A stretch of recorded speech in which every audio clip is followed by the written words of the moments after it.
Hai, welcome to Edumatik. Di video kali ini kamu akan belajar yang namanya persamaan kuadrat ya. Nah, apa itu persamaan kuadrat? Nah, bisa kamu lihat ya, persamaan kuadrat adalah suatu persamaan dengan pangkat tertinggi dari variabelnya itu adalah 2 ya. Nah, kalau misalkan pangkat tertingginya 1 itu namanya linear ya.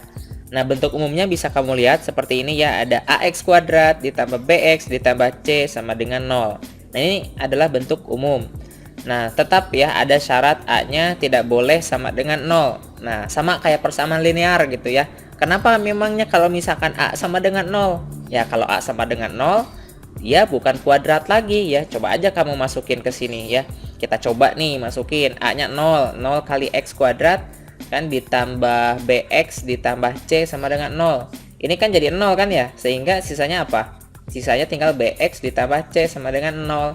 Nah, bentuk ini bukan kuadrat lagi namanya, tapi linear gitu karena pangkat tertinggi variabelnya 1 di sini. Gitu ya, makanya syaratnya A tidak boleh sama dengan 0 gitu ya. Jelas ya?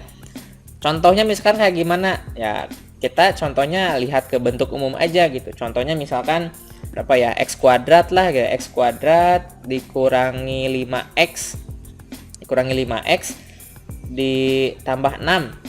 Nah, sama dengan 0. Nah, ini persamaan kuadrat gitu ya. Ini kita sembarang aja ya. Contohnya misalkan 2x pangkat 2 gitu ya, dikurangi 3x ditambah 5 gitu sama dengan 0. Nah, ini termasuk persamaan kuadrat.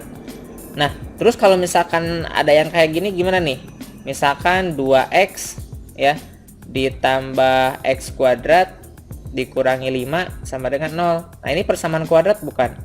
Ya, ini termasuk persamaan kuadrat juga gitu, hanya penempatannya berbeda gitu ya, yang asalnya X di depan jadi di tengah gitu, tapi ini sama aja persamaan kuadrat gitu ya. Nah, ada bentuk X kuadratnya kan, ada bentuk AX kuadrat nih ya, kemudian ada bentuk BX, nah yang ini, kemudian ada C nya juga, ada konstantanya gitu.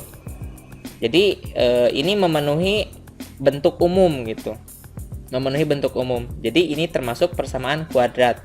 Contoh lain misalkan ada x kuadrat dikurangi 4 sama dengan 0. Nah, ini persamaan kuadrat bukan? Ini juga termasuk persamaan kuadrat ya. Kenapa? Karena bentuk umumnya masih sama gitu ya. Meskipun ini sedikit agak berbeda, berbedanya apa? Tidak ada bx ya, tidak ada bx. Nah, ini masih tetap persamaan kuadrat.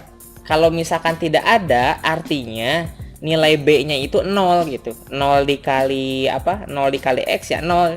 Jadi tidak dituliskan di sini gitu ya. Jelas ya bentuk-bentuk persamaan kuadrat. Nah, bentuk lain misalkan hanya ada X kuadrat dikurangi 4X. Nah, tidak ada C. Ya, ini sama aja. Kenapa? Karena C-nya itu sama dengan 0. C itu kan konstanta gitu. Jadi nggak ditulis. Jadi tetap ini tuh termasuk persamaan kuadrat juga gitu ya. Jelas ya?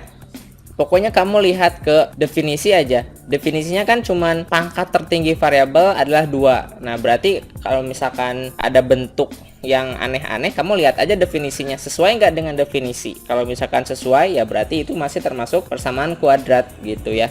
Nah, ada persamaan, ada pangkat tertinggi variabel 2. Itu kata kuncinya ya. Jelas ya? Ini aku ada cara menyelesaikan persamaan kuadrat, tapi nggak akan dibahas di sini. Cuman aku nyampein aja dulu gitu ya, biar video berikutnya nyambung. Nah, cara menyelesaikannya itu ada 4 ya, maksudnya 4 tahapan gitu. Pertama, ruas kanan jadikan 0. Nah, yang kedua bisa disederhanakan dulu ya kalau misalkan bisa. Nah, selanjutnya faktorkan. Nah, setelah itu cari pembuat 0. Nah, di video berikutnya aku akan bahas dulu bagaimana sih cara memfaktorkan, kemudian bagaimana sih cara mencari pembuat 0 gitu ya, biar kamu paham tahap demi tahapnya. Oke, video ini cukup aja dulu ya mengenai definisi persamaan kuadrat ataupun pengertian persamaan kuadrat. See you, bye.